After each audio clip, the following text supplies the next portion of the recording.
that I could hear the banner cloth rubbing against the shafts, the metal rings of the fastenings complaining in the wind, and the faint scrape of freshly cleaned stone beneath the boots of our armor. The sky above Ullanor was almost clear, too clear for a world that had burned for weeks and did not want to stop burning. Over the white arches, the sigils of the Imperium gleamed, carved with that cold precision that always gives me respect and irritation at once. Respect, because order saves. Irritation, because order often arrives too late. Ullanor, like all orc worlds, tried to resist even after death. It resisted with a smell that no water and no incense can truly erase. Beneath the festive perfumes, the greasy soot still pushed through. The sour bite of scorched promethium, the warm, metallic note of fresh blood. It did not smell like victory. It smelled like the price of victory. I was a veteran of the first company of the Ultramarines. My plate had seen more shots than it had ever seen parades. I was used to formation, to orders, to the emotionless execution of a task. But now something else was required. Here we had to look as if everything was finished, as if the Imperium had reached its peak and merely paused to admire its own magnitude. I forced myself to stand perfectly still, to hold my weapon, so that its edge caught the light and did not invite shadow. And yet it was shadow that I felt most of all. Perhaps it was fatigue, perhaps the leftover anger of a war that refused to leave the muscles, or perhaps the kind of foreboding that a warrior earns not from superstition, but from experience. Experience teaches that peace is never pure. Only facades are. I watched the central avenue and thought about how strangely memory works. The square shone, music lifted the air, the crowd roared and prayed, but inside my helm, behind glass and metal, the images of another Ullanor kept flaring and returning. Ullanor, where stone was black, where the air tore at the throat, where every breath was a contract with pain. And I understood that this parade did not cancel a single one of those images. One, the campaign, a world that was a clenched fist. Ullanor was not merely a planet, it was intention gathered into a fist. They did not build cities the way we build them. There were no streets made for living. There were passages made for running toward a fight. Their buildings did not obey geometry. They obeyed the urge to crush, to break, to drown everything in noise. Fortresses grew like fungus, biting into earth, into metal, into their own dead. They did not decorate their walls. They gouged them with symbols, as if trying to leave a mark with their teeth. When we drew close to the planet, even through the hull of the ship, I could feel its thick, sick rhythm. Orbital scans showed masses that should not have worked, yet did. Power, signals, weapons, forges. Their technology was crude, but stubborn, and in that stubbornness I recognized danger. I had seen many enemies, but orcs frighten in a different way. They do not hide hatred. They do not bargain. They do not doubt. Their goal is simple, and because of that, it presses down like gravity. The landing began under a horizon of smoke. The sky there was not a sky. It was a ceiling of gray filth. Dropships cut through cloud and dove into a brown light that did not feel solar, but fiery. Inside the hold it smelled of lubricant, ozone, and the sweat of humans who were not yet used to the thought that they might die within minutes. I was used to it. That is the curse of our kind, the habit of it. The first steps on Ullanor were a new dar to the senses. Even in a sealed helm, I felt the vibration of the ground, as if a huge beast had a heart beating somewhere beneath the crust. Artillery worked without rest. Ship guns struck blows that should have shattered any defense. They left craters, turned districts into dust, and still shapes rose from that dust. They walked on. Orcs do not advance like a disciplined army. They do not form lines. They create pressure. It is like a tide that comes not for the shore, but to break it. They ran, they howled, they fired, and every shout sounded not like pain, but joy. They loved being part of the wave. We held our lines methodically. Our bolters worked like clocks, delivering death in clean bursts. Every shot was calculation. Every second was an equation.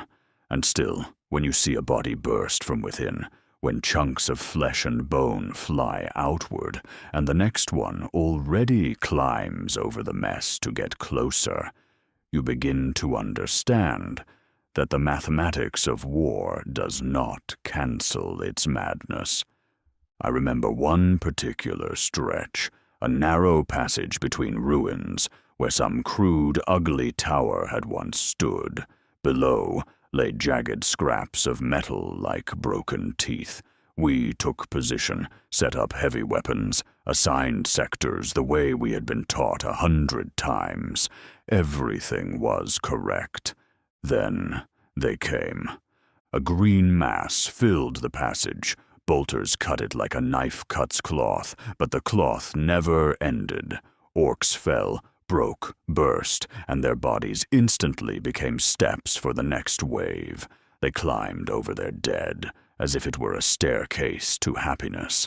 I saw their faces, the wide maws, the teeth, the eyes shining with delight, and at some point I caught myself thinking that their deaths did not bring the end closer.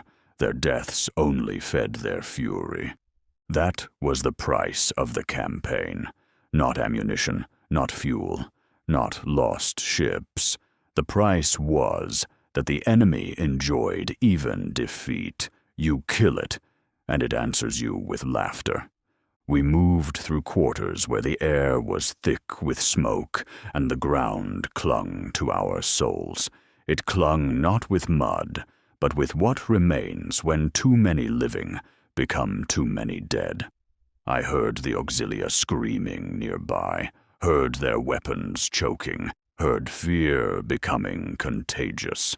I heard sergeants barking commands to keep that fear from spreading like fire. Inside myself, I repeated the same thing, again and again. Hold the line. Breathe steady. Execute the task. Do not think about blood. Do not think about the mines beneath your steps. Do not think about your name being read in a litany. I did not fear death. I feared losing meaning. 2. The Emperor on the battlefield. The first time I saw him at anything that could be called close range, it overturned the mind. We are used to primarchs. A primarch is the summit of our existence, our father, the engine of our will, strategy made flesh. But the Emperor was something else.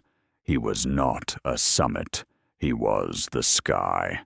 I cannot say that I saw his face. I saw light holding the shape of a man. I saw motion that made space obey. I saw fear inside me stop being emotion and become a function of reason. It remained, but it no longer controlled my hands. The custodes walked near him. Their gold was not ornament, it was a statement. And in that statement there was something terrible. Not a threat, a truth.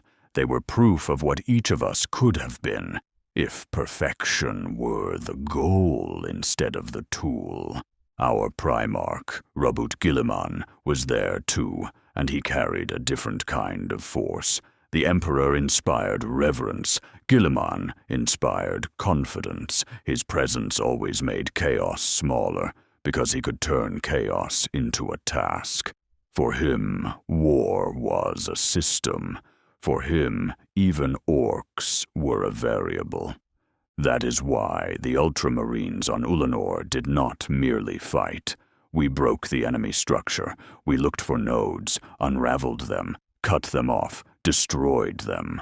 We sealed their supply routes, their crude forges, their assembly yards for vehicles. We erased centers where their clans gathered to argue about who was loudest. Yes, orcs have logistics. It looks like parody, but it works. It rests on one simple principle. If something is needed, they force it to exist. That is hard to accept, especially for those who believe the enemy must be stupid. On the 3rd week of the campaign, I lost a brother of my squad. His name was Tiberius. He was one of those who never wasted words on decoration. He spoke short and dry, even when mines burst all around us. He was not my friend in the human sense. We do not befriend the way humans do. We serve together. We trust each other with our backs. That trust can be stronger than any friendship. We were covering the withdrawal of Auxilia. The orcs broke through a flank and tried to wedge into our line. Tiberius stepped forward to seal the gap. His bolter had already overheated, and he fired in short bursts, saving the mechanism the way you save breath underwater. An orc struck him with a chain axe across the shoulder. The first contact the armor endured. The second breach went through. I remember the sound. Even through the roar of battle it stood out. The grind of metal, then a dull oodar, then a short splash of blood. The blood was dark and thick like oil. It splattered my gauntlet. I watched it spread across the ridges of the plates, fill the grooves, cling to every microscopic flaw. The apothecary arrived too late. He did what he had to do, but Tiberius went where any life goes, in the end, into emptiness, into memory, into the statistics of loss. I held his head as he died. It was not sentiment, it was correct. I spoke the Emperor's name. He answered with a look calmer than the war around us. Then his eyes went dark. I shoved the orc back and tore it apart with a bolter burst, and for a second it felt as if I had not won. I had only continued. That was another price. The price is that you continue even when something inside you breaks. 3. The final assault. The heart of the Orc Hive. The final blow against Ullanor was not one assault, but a sequence of strikes that added up to inevitability. We pushed toward the center, where intelligence placed their chief warlord. The Orc Overlord was not merely a fighter.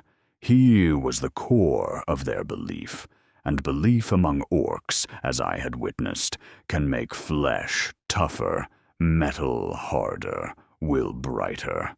We entered fortified zones where walls trembled from impacts, and the air was hot like a forge. The visor fed warnings without pause: overheat, filter contamination, outer plate damage, sensor faults. Red lines danced across my sight, as if the machine itself were trying to scream at me. Titans of the Mechanicus moved nearby. Their steps were earthquakes. When a Titan fired, the air turned white with energy, and then instantly black with ash. I watched their fire shear whole sections of orc defenses away. I watched orcs, instead of fleeing, trying to charge them like ants charging a boot. I saw the custodes close to the Emperor. They were like golden shadows, but shadows only because the light belonged to someone else. When the Emperor moved, it felt as if reality adjusted to his step, as if the world suddenly remembered who owned it. We climbed crude stairways carved into metal. We crossed corridors lit red by emergency lamps and green by orc devices that glowed because they wanted to. Cables hung like entrails, water mixed with oil, teeth crunched beneath our boots. Once an explosion took us. I did not even understand where it came from. I only felt myself lifted and thrown. Then the world disappeared. When I woke, I was on my knees. A dull roar filled my ears. My armor tried to restart its systems. The visor flickered. Data came in fragments. I saw the sky through a hole in the ceiling and smoke rising through it, like a soul leaving a body. I stood. The metal of my plate was. I felt the vibration of my own heart, strengthened by genecraft, yet still human in its essence. I looked around. Parts of orcs lay everywhere, parts of men, chunks of concrete, shards of steel. Blood was everywhere. It shone on stone and dulled to black on ash. The stench was so thick that I wanted to exhale fully to purge it, but the lungs accepted no relief. We continued. Those who have never fought such a war, imagine the final assault as the climax.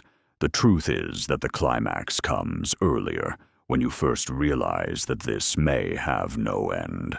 The final assault is only the moment when the end agrees to pretend it is the end. We reached the main node. The air there was full of fire. The walls were so thick they felt like part of a mountain. The orcs fought as if they defended not soil, but the right to exist. I saw their warlord only in flashes, through smoke, through bodies. He was immense. There was something in him beyond muscle. He was the will of their species, gathered into one fist.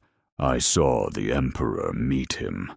I will not describe all that followed, not from fear, from the weakness of words. Words cannot bear that sound, that light, that dark, furious force colliding with something beyond any chaos. Afterward, Ullanor did not become quiet. It became hollow, like a skull after the mind is removed. The sound of expectation. Victory demands order. Order demands ritual.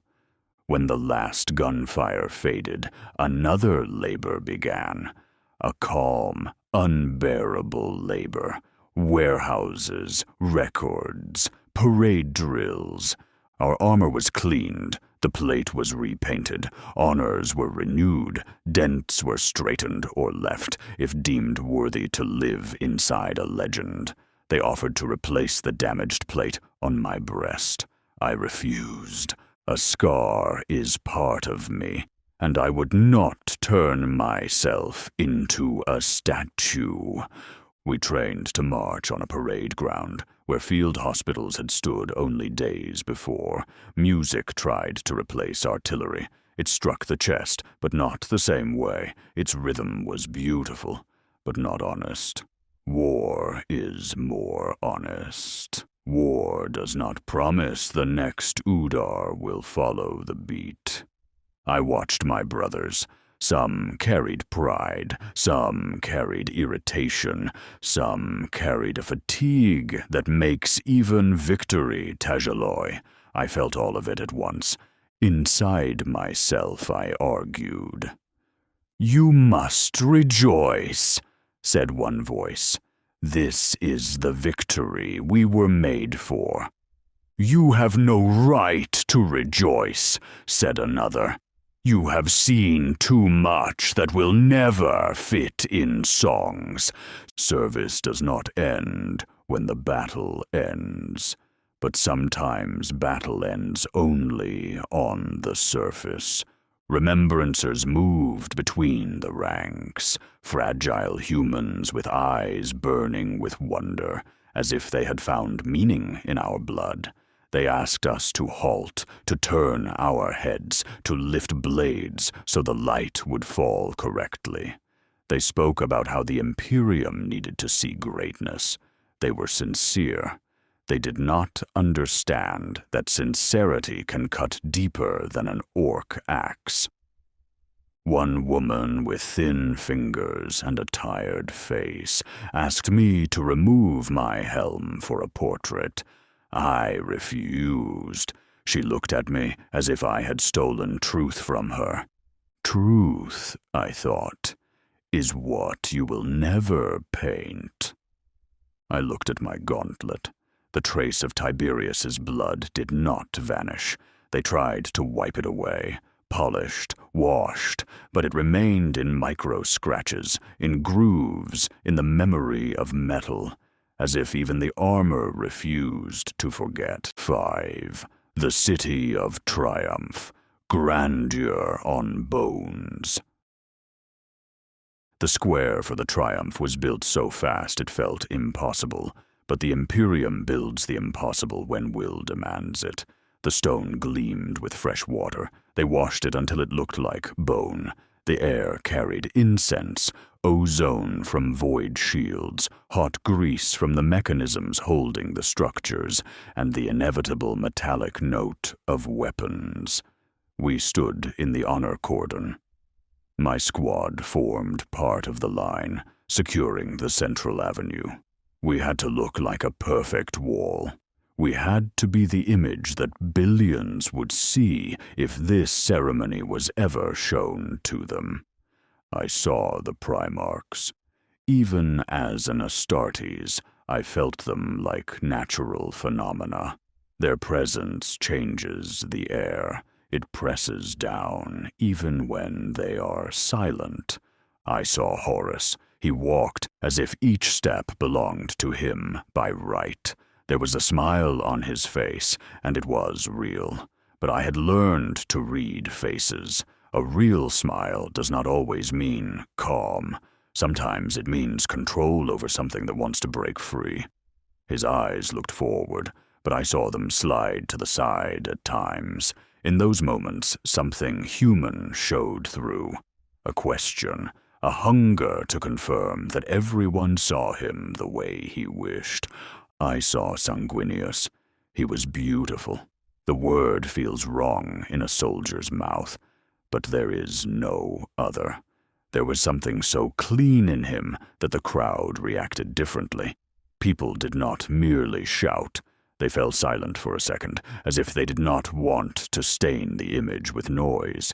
His wings folded behind him were not display. They were essence. He smiled, yet there was sorrow in that smile, as if he already saw blood not yet spilled. I saw the lion, El Johnson.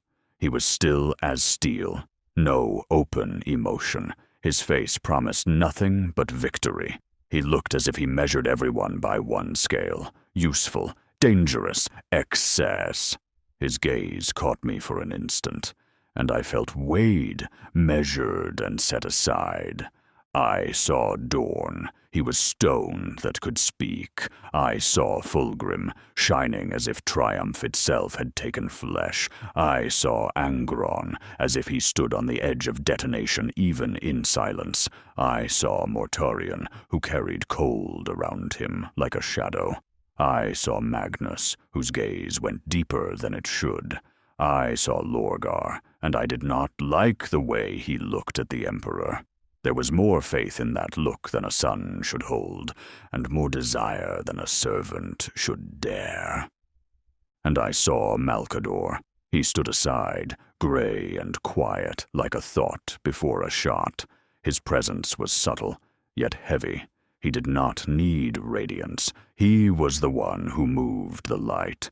The crowd roared. Humans, soldiers, tech priests, administrators, allies. They shouted the Emperor's name. They shouted the name of victory. They shouted because they were allowed to shout. And inside that roaring sea, I heard another sound. The sound of expectation. They were not only celebrating, they demanded continuation. They wanted victory to become habit and war to become background. I thought that might be more dangerous than any orc. 6. The moment that changed everything. When the Emperor rose, the square became quieter, not because people stopped making noise, but because the world aligned around him. Even the wind seemed to slow. He spoke of victory, of the end of the orc threat, of the great crusade nearing completion. His voice was not loud. It did not need to be. Each word sounded as if it had already been carved into stone. I listened, and I watched. I watched Horus. When the Emperor named him War Master, I saw a wave pass across the Primarchs' faces. Some accepted it easily. Some accepted it like a blow. Some buried their reaction deeper. Horus's smile widened. For a heartbeat, he looked taller. Then I noticed something in his eyes that I had not seen before. A shadow, not fear, not doubt. The shadow of responsibility that can become the hunger to prove the right to it. Sanguinius looked at his brother calmly. His face carried support, but inside that calm there was something like farewell, as if he understood this was not only a reward, it was a fork in the road. The lion watched coldly, neither approval nor condemnation. Assessment. I understood then that if the Imperium ever cracked within, the lion would choose no emotion. He would choose what he judged correct, and worlds might depend on that choice. I felt the air change, as if the ceremony grew less festive, though the music still played. Then the Emperor announced that he would return to Terra. Those words fell on the square, heavier than any orbital strike. The crowd did not understand at first. They shouted louder, trying to fill the pause, but those who could listen heard something else. The Emperor is leaving the front. I stood in formation, held my weapon steady, and cold rose inside me. If the Emperor returns to Terra, there is work there more important than war. If there is work more important than war, then war will change. And if war changes, then we will change. I remembered Lorgar, the tilt of his head, the reverence that could so easily become fanaticism. I remembered Magnus, the look of someone listening to voices no one else could hear. I remembered how the orcs lived by belief, how belief made them stronger, and I felt fear, not of an enemy. I felt fear of an idea. 7. After the ceremony, whispers between footsteps. When the crowds began to disperse, I still held my position. We have no right to relax, even when the whole world believes danger has passed. Danger never leaves, it only changes shape. I watch the Primarchs depart, their retinues closing around them, the custodes remaining in perfect order, as if carved from gold rather than grown from flesh. I watched the remembrancers hurry, trying to catch the last frames of greatness. A brother of the first company approached me. His voice was barely audible, because speaking of such things aloud felt like a breach of discipline. He said he had heard talk, that not all legions were content, that in some circles the title of War Master was taken as one brother winning over the others, that some believed they had been passed over, that some were already searching for injustice. I answered that it was not our concern. In the same moment, I knew I had lied, because when the summit cracks, the shards fall downward. We, the Astartes, were made to be weapons, yet weapons break, sometimes from impact, sometimes from being held in tension too long. I looked at my gauntlet. The trace of Tiberius's blood was still there. It had become part of the color. A layer of lacquer lay over it, trying to make it invisible, yet at a certain angle, the light revealed the truth. I thought the Imperium was being lacquered as well. The Triumph was meant to prove unity. But I saw micro cracks forming inside that unity. Horus's smile, Sanguinius's sorrow, the lion's cold, the shadow in the eyes of those who had always been first. Anxiety grew inside me. Not panic, the thing a warrior feels when he senses the battlefield shifting. Epilogue. A feast that sounds like a verdict. That night I did not sleep. Far away, people kept celebrating. I heard music, laughter, the clink of cups, the snap of fireworks. Their joy was real. They had earned it, I told myself. They live briefly, and so each feast is a gift. But I could not share it. I lay in the shadow of my armor, listening to servitors working in the corridors, to mechanisms rocking the ship, to air moving through filters. And I thought, victory can become a door behind which waits not rest, but choice. The Emperor gave Horus power. Power always demands belief, and belief, as I saw on Ullanor, can raise even monsters back to their feet. I pictured a future I did not want to picture. Brothers facing brothers, our bolters aimed where weapons must never aim, words becoming orders, orders becoming shots. I tried to drive the images away like smoke, but they did not leave. I was a veteran of the first company of the Ultramarines. I knew what the end of a battle looked like. I knew what victory looked like. And yet, under the shining surface of the Triumph, I understood that the true war could begin after the applause. I prayed without words. I prayed with discipline. And deep inside my mind, I heard a question that should never be born in a warrior of the Emperor. What if one day we must raise our weapons not against strangers, but against our own?